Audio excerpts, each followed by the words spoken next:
आपसे स्कूटी के बारे में बात हुई थी ना, इंश्योरेंस के लिए। ओह हाँ हाँ हाँ, मुझे याद आया। आइए please come. Thank you. Come please come.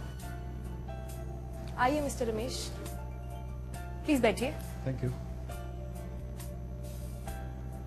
हाँ जी, आप बताइए। मिस काजल, बाकी बातें तो आपसे फोन पर डिस्कस कर ली थी। ये कुछ पेपर्स हैं जिन पे आपको साइन करना है। ओके और बाकी मुझे आप प्रीमियम का चेक भी दे दीजिएगा। ओके। प्लीज। कहाँ का साइन करना है? एक साइन यहाँ कर दीजिए, एक यहाँ पे।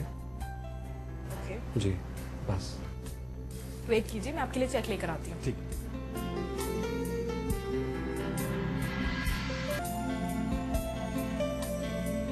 Thank you.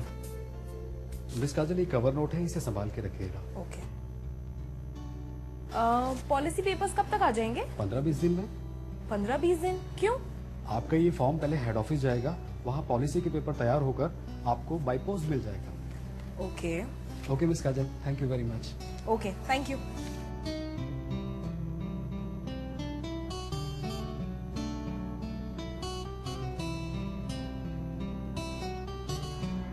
देरी क्यों हो गई?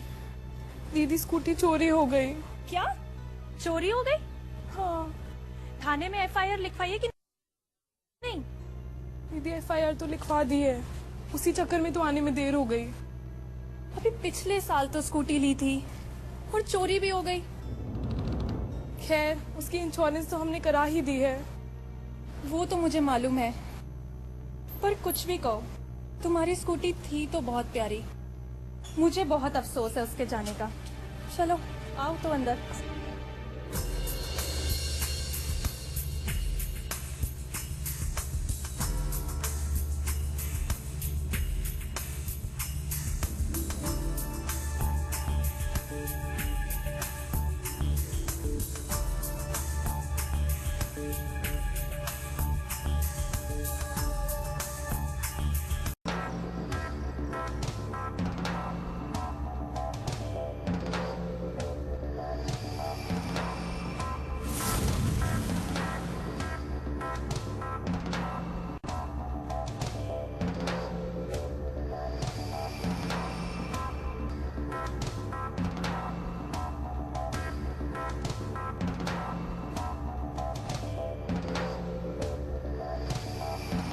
इंश्योरेंस कंपनी वालों ने क्या बताऊं दीदी, वो तो कहते हैं कि मेरी स्कूटी की पॉलिसी नहीं हुई है।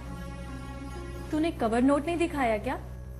दिखाया, पर मेरा चेक जमा नहीं हुआ है अब तक। वो क्यों? एजेंट के हाथों चेक कहीं गुम हो गया था। हाँ तो इसमें गलती इंश्योरेंस कंपनी के एजेंट की है, इसमें तेरा क्या दोष? सब कहा सुना पर कोई फायदा नहीं हुआ।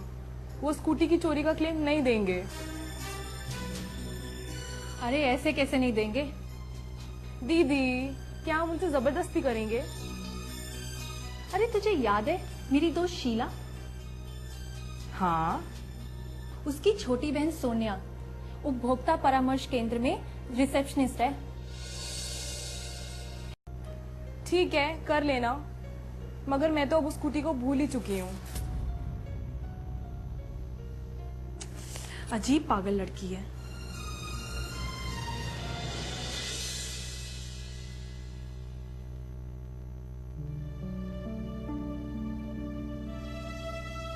काजल, पूरा घर ढूंढ बैठी और तू यहाँ बैठी है। खाना बन चुका है, चल अब उठ खाना खा ले। ओ दीदी प्लीज, अभी मेरा खाने का मन नहीं है। मन नहीं है या फिर अभी भी स्कूटी चले जाने का शौक मना रही है? कितनी मुश्किल से तो मैंने पैसे जोड़ के स्कूटी खरीदी थी, अब वो भी चली गई। उसका दुख तो होगा ही ना मुझे। तू ज्यादा सोच मत। मेरी अभी थोड़ी देर पहले सोनिया से बात हुई है और वो हमें कल अपने ऑफिस बुला रही है और वो अपने बॉस एडवोकेट मधुसूदन जी से हमें मिलवाने वाली है।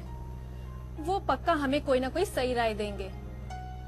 वाह दीदी, आप तो इंश्योरेंस कंपनी के पीछे हाथ धो के पड़ गई हो। हम जैसे लोगों के लिए तो स्कूटी भी मायने रखती है। चल अब उठ खाना खा ले। फोन तो उठा ले।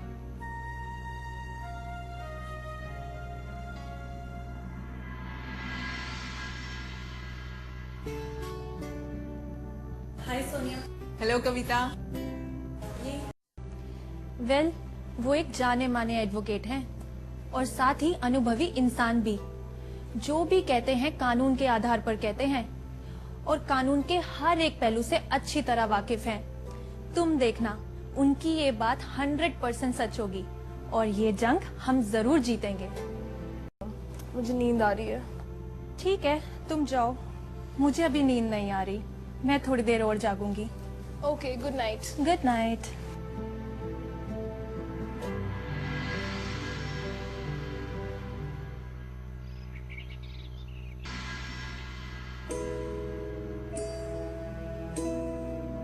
Hello sir. अरे मिस काजल, आज अचानक यहाँ कैसे आना हुआ? सर आपको थैंक्स कहने आई हूँ। तो कंज्यूमर फोरम का फैसला आ गया। जी सर, तो जैसा आपने कहा था वैसा ही हुआ है। फैसला हमारे पक्ष में हुआ है। कांग्रेस। थैंक्स सर, आपके लिए एक छोटी सी भेंट है, प्लीज स्वीकार करें। Thank you very much. तो ये फैसला क्या सुनाया गया? सर, अब मुझे स्कूटी का क्लेम तो मिलेगा ही, साथ ही बतौर मुआवजा 30,000 रुपए अलग से मिलेंगे। अब आप खुश हैं ना? जी sir, thank you so much sir. Okay bye. जिला फोरम के फैसले को इंश्योरेंस कंपनी ने स्टेट कमीशन और नेशनल कमीशन में चुनौती दी, लेकिन दोनों कमीशन ने इंश्योरेंस कंपनी की चुनौती को खारिज कर दिया और डिस्ट्रिक्ट फोरम के फैसले को बरकरार रखा। यानी मुझे भी वही करना होगा जो कि काजल ने किया था। बिल्कुल। अगर तुम्हें बुटीक में हुई चोरी का बीमा क्लेम चाहिए तो उपभोक्ता फोरम में शिकायत दर्ज करानी होगी।